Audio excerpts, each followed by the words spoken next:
ओम इंद्रं वरिधन्तो अप्सुरः कृण्वन्तो विश्वमार्यम् अपघनन्तो अरावण। नमस्ते मित्रों, मैं पंकज आर्य, कार्यकारी संचालक आर्यवीर दल उत्तर प्रदेश। कोई भी राष्ट्र तीन तत्वों से मिलकर बनता है: भाषा, भाव और भूमि। इन तीनों तत्वों के बिना कोई राष्ट्र का निर्माण होना संभव ही नहीं है। उसकी संगठित रखने के लिए एक भाषा होनी चाहिए। राष्ट्र एक संगठन होता है, एक निश्चित भूभाग होना चाहिए और प्रत्येक राष्ट्र की अपनी एक संस्कृति होती है। बंधुओं, आज मैं आपके बीच में इस वीडियो के माध्यम से राष्ट्र के निर्माण में भाषा का योगदान पर अपने विचार व्यक्त करूंगा। भाषा मनुष्यों के विचारों को बोलकर, लिखकर और संकेतों द्वारा प्रकट करती है, उसे भाषा कहते हैं। दूसरे शब्दों में यह कहा जा सकता है कि भाषा विचारों को प्रकट करने का एक माध्यम है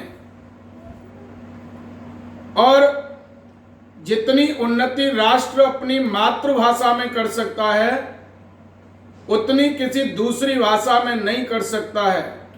ये दुनिया में के इतिहास को आप पढ़ करके देख लीजिए या भारत के प्राचीन इतिहास को पढ़ करके देख लीजिए। चूंकि माँ की गोदी में जो हमने भाषा सीखी है, जो माँ के गर्भ में और गोदी में रह करके हमने जो संस्कार और भाषा के जो शब्द सुने हैं, उतने बाद में परिपक्व अवस्था में सीखी जाने वाली भाषा में नहीं पढ़ सकते हैं, न सीख सकते हैं। इसलिए जितना अच्छा शोध, जितनी अच्छी थीसिस, जितने अच्छे विचार हम मातृभाषा में प्रकट कर सकते हैं, उतने किसी अन्य भाषा में नहीं। एक उदाहरण से समझिए कि एक बच्चे का जन्म के बाद उसकी मां की गोद से हटा करके दूसरी मां को दे दिया जाए और वो माँ दूसरी कितने भी बढ़िया खिलौने दे, कितने भी अच्छे उत्तम पदार्थ खाने पीने के दे, कितना भी प्यार और दुलार करे, लेकिन जो उन्नति, जो प्रोग्रेस वो बच्चा अपनी माँ की गोदी में करेगा, वो कदापि किसी दूसरी माँ की गोदी में नहीं कर सकता है। बंधुओं, आज हमारे साथ यही हो रहा है।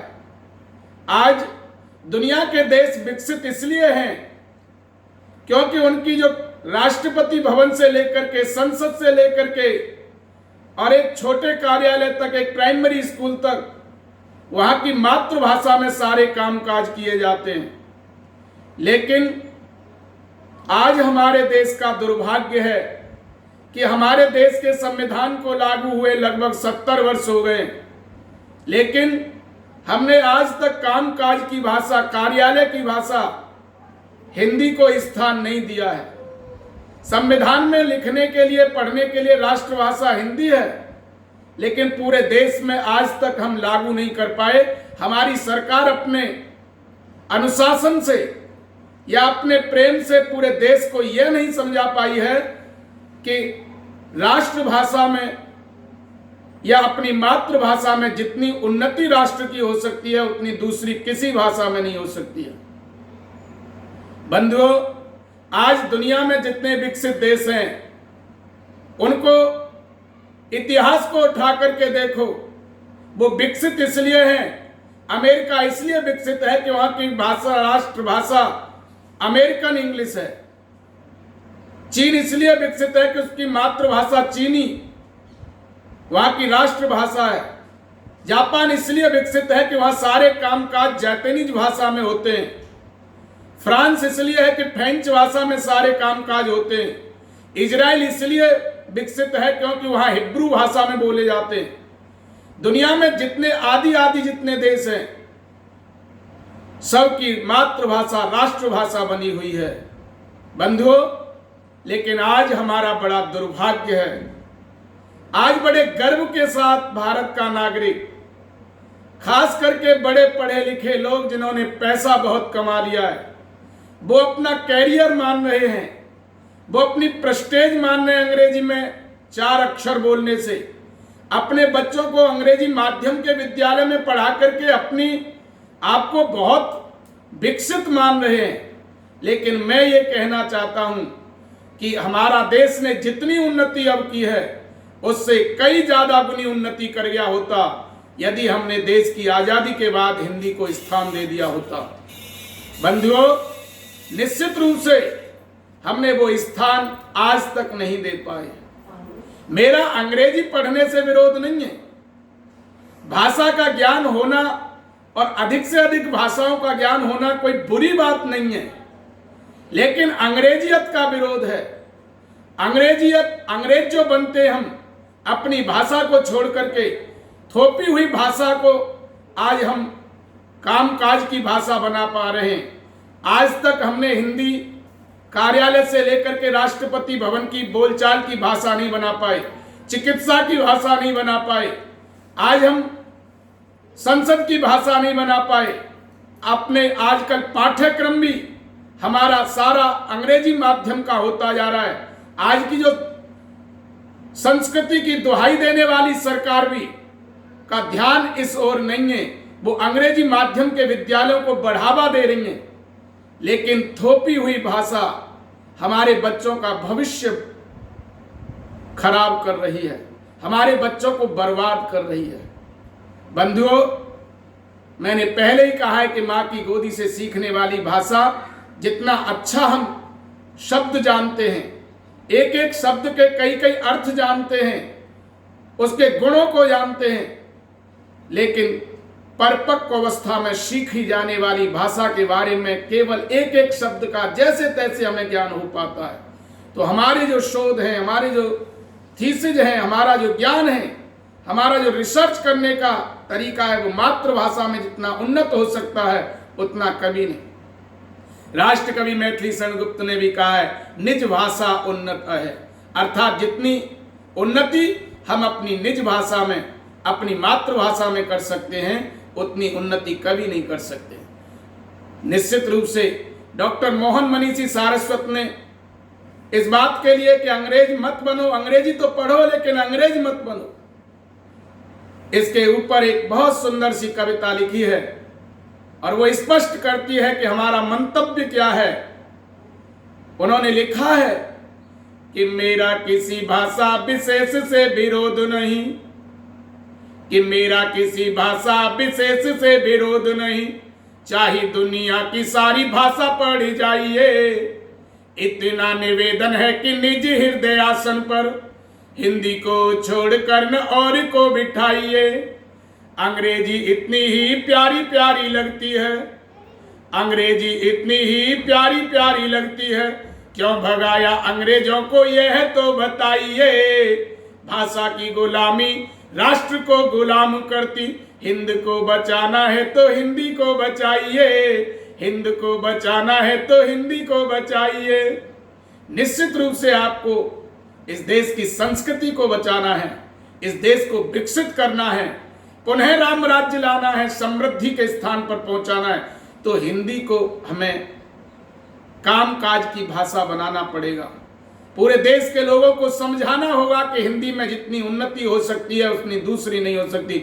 महर्षि स्वामी दयानंद सरस्वती स्वयं गुजराती होते हुए और स्वयं की भाषा संस्कृत के प्रकांड पंडित होते हुए उन्होंने हिंदी को पहले सीखा और हिंदी खड़ी बोली में सबसे पहला ग्रंथ सत्यार्थ प्रकाश लिख करके हिंदी को जो सम्मान दिया है वो आज तक कोई व्यक्ति नहीं दे पाया।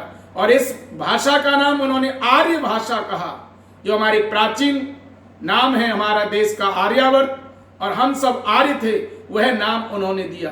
बंधुओं, आज यह कोई मुश्किल कार्य नहीं है कि हम हिंदी को अपने देश में लागू न कर सकें। एक ज्वलंत उदाहरण, 2000 साल बाद धरती के नक्शे पर इजराइल नाम का देश स्थापित हुआ। यहूदियों का उससे पहले 1948 से पहले कोई देश नहीं था, जगह जगह बिखरे हुए थे। उन्होंने अपनी राजधानी यरूशलेम बनाई और तात्कालिक सरकार उस समय की, उसने एक सर्वे कराया केवल 2% लोग इजराइल की मातृभाषा हिब्रू को जानते थे और 98% लोग अंग्रेजी जानते थे। लेकिन उन्होंने देश की आजादी के एक सप्ताह बाद हिब्रू भाषा को राष्ट्रभाषा घोषित किया और कुछ ही दिनों में वहां के अधिकांशतः लोग हिब्रू भाषा पढ़ना और लिखना जान गए।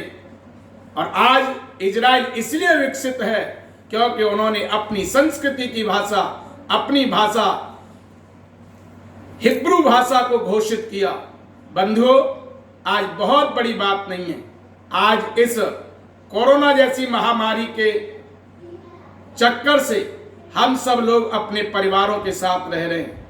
आज हमारा दायित्व बनता है इस देश को बचाना है, तो अपने बच्चों को हिंदी की वर्णमाला, हिंदी शब्दों के उच्चारण, हिंदी संख्या गिनती करना निश्चित रूप से सिखाएं।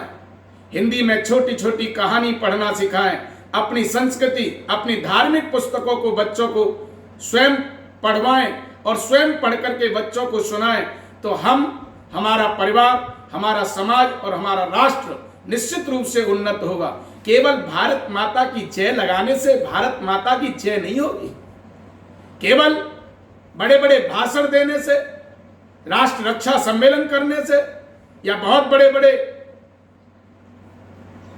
जुलूस निकालने से, पद यात्रा करने से या बहुत बड़ी बड़ी तिरंगा यात्रा करने से, तिरंगा फहराने से या मंचों से धाड़ने से हमारे राष्ट्र का निर्माण नहीं हो सकता है। राष्ट्र का निर्माण होगा, राष्ट्र उन्नत होगा तो निश्चित रूप से जो मैंने राष्ट्र के 3 तत्व बताए, इसमें से आज भाषा पर मैंने विचार दिया है। अगली वीडियो में भूमि पर होगा, उससे अगली भाव अर्थात संस्कृति पर होगा। तीनों तत्वों जिनसे राष्ट्र का निर्माण होता है, इन पर हम स्वयं अपने परिवार को और अपने समाज को चलाने का प्रयास करेंगे। तब हम निश्चित रूप से कोई दुनिया की ताकत नहीं रोक सकती है हमारे देश को महान बनने से, विकसित होने से। इन शब्दों के साथ आपने मेरी वीडियो को ध्यानपूर्वक सुना है। आपका पुनः धन्यवाद। आर्यवीर दल उत्तर प्रदेश की ओर से पुनः आपको नमन।